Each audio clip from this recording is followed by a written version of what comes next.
Ce jour dédié pour l'élévation de l'âme de Suzanne Bat Fortuné d'Aaron Zechrona Livracha, de mémoire bénie.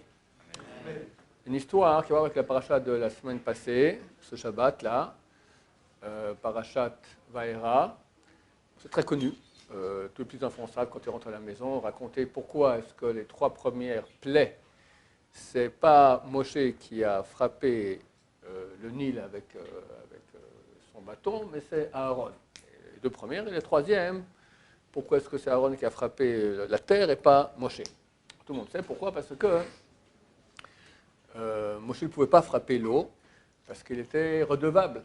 L'eau l'a porté quand il était dans le panier en osier.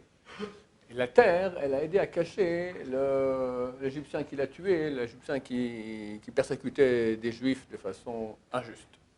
Alors, vu qu'il avait la reconnaissance du bien pour ces 2 entités-là, il ne pouvait pas les frapper avec le bâton. Regarde à quel point c'est complètement dingue, parce que, ok, on parle maintenant un peu d'eau, et qu'est-ce qu'elle a fait l'eau?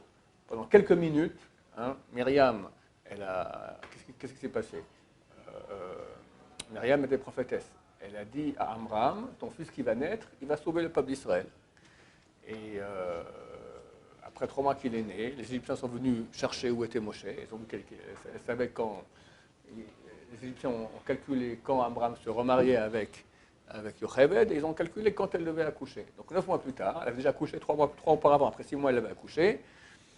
Il était prématuré, Moshe. Mais après 9 mois, ils sont venus. Donc qu'est-ce qu'ils ont fait? Ils ont caché Moshe dans le panier en osier, ils l'ont mis sur l'eau. Et Abraham, il a dit à sa fille, nous on verra maintenant, tu vois, tu m'as dit qu'il va te le sauver. Il va dire, il va se rattraper. Alors elle s'est mise comme ça pour voir qu'est-ce qui se passait. Est venue la fille de Pharaon, Bathia, et elle a pris Moshe. Alors, combien de temps Moshe est resté sur l'eau dans le panier en osier? Allez, quelques minutes, 1 heure à tout casser. On est 80 ans plus tard, quand Moshe vient sauver Am Israël d'Égypte. Alors parce que quelques minutes, il était dans le panier en osier, on ne peut pas frapper.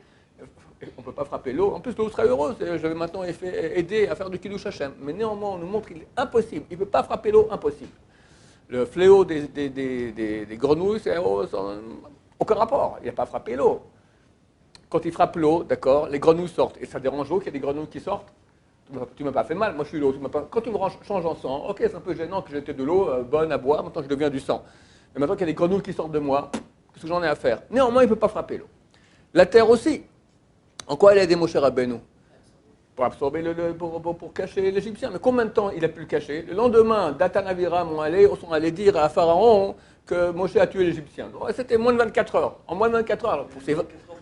Voilà. À cause de ces 24 heures-là, on fait toute une histoire. Allez, frappe le sable, terminé. La Torah nous enseigne à quel point c'est important. Et, comme aujourd'hui dit quelqu'un très très bien, c'est pas parce que l'eau ça lui fait mal ou la terre. Ce sont des choses inertes. Pour que toi, tu apprennes maintenant à avoir reconnaissance envers celui qui t'a fait du bien. C'est une chose qui est extrêmement rare aujourd'hui. Les sages israéliens ont dit, celui qui n'a pas la reconnaissance du bien de son prochain arrivera au point terrible, disent-ils, de ne pas avoir reconnaissance du bien qu'Hachem nous fait. Je peux vous dire, on n'est tous pas reconnaissants. Et le bien qu'Hachem nous fait tous les jours, mais c'est des millions de milliards. Quelqu'un, il fait attention à ça, rien du tout. Bon, je veux une histoire du Stapler extraordinaire. Stapler, pour vous rappeler, c'était le Rav Yaakov Israël Kanievski, le père du Rav Chaim Kanievski, c'est le grand de la génération. Il était aussi le grand de la génération. C'était un homme, il voyait tout. Et à un mot qu'il disait, ça se réalisait. C'était une puissance terrible.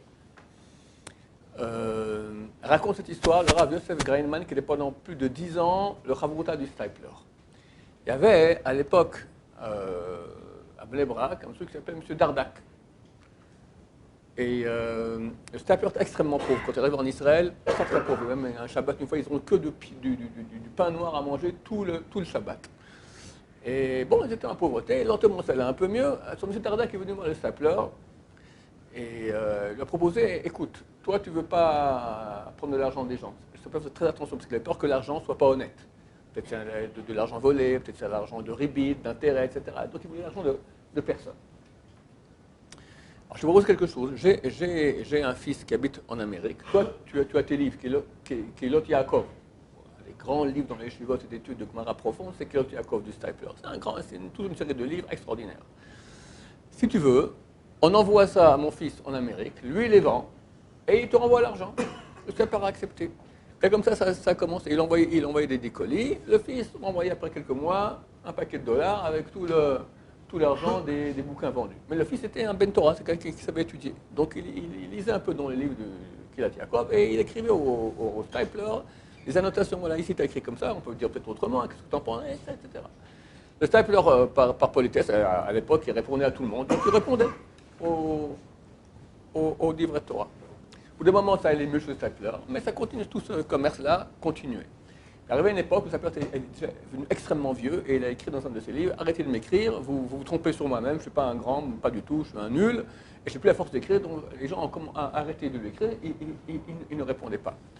Et un jour, il reçoit l'enveloppe avec les dollars, et de nouveau encore des paroles de Torah, des questions, etc. Il s'est dit: je ne peux pas lui écrire, c'est pas joli. Il m'a aidé quand j'étais dans des problèmes, il m'a rendu service, il faut absolument que... C'est pas joli, on n'agit pas comme ça. Je lui réponds. C'était extrêmement dur pour lui d'écrire, c'était très, il n'arrive plus, il était très vieux. Et il arrive chez le père Dardak, et il a raconté, ce monsieur Dardak, d'accord, qu'il arrivait tout essoufflé. C'est très dur pour lui, il devait marcher, monter les escaliers, etc. Il arrive pour donner la lettre. Ok. Quelques jours plus tard, on tape à la porte. M. Dardak ouvre la porte et il voit le stapler de nouveau complètement essoufflé, fatigué. Est-ce que tu as envoyé la lettre? Il dit: non, j'ai pas encore eu le temps. Très bien, donne-moi. Qu'est-ce qui se passe? Je dois arranger quelque chose. Bon, il lui donne la lettre. Et une semaine plus tard environ, il revient de nouveau essoufflé, là, on peut plus. Il donne la lettre. Il dit: il y avait une erreur? Non, aucune erreur. Qu'on n'avait pas changé quelque chose? Non, j'ai absolument rien changé. Vous avez écrit la même lettre? Non, j'ai écrit une nouvelle lettre. Mais rien changé, il n'y a aucune erreur, vous avez écrit une nouvelle lettre, pourquoi? Tu poses la question, je t'explique. Je me suis dit: pourquoi est-ce que j'écris la lettre? Il dit: ça se fait pas, c'est pas joli, le type il m'a aidé, etc. Donc il faut absolument que je lui réponde, j'ai écrit. Je me suis dit: mais c'est pas vrai du tout, c'est pas pour ça que je vais écrire. J'ai une reconnaissance du bien, ce type-là il m'a aidé. Quand j'ai dans des problèmes, il faut que j'ai une reconnaissance du bien, pas parce que c'est pas joli, ça se fait pas. J'ai une reconnaissance du bien. J'ai réécrit toute la lettre avec la kavana, l'intention que j'écris maintenant en reconnaissance du bien qu'il m'a fait. Peut-être 2-3 heures, ça lui a pris, difficilement, les mêmes mots exactement, mais dans l'intention différente. À tel point c'était important pour lui d'exprimer la reconnaissance du bien qu'il avait.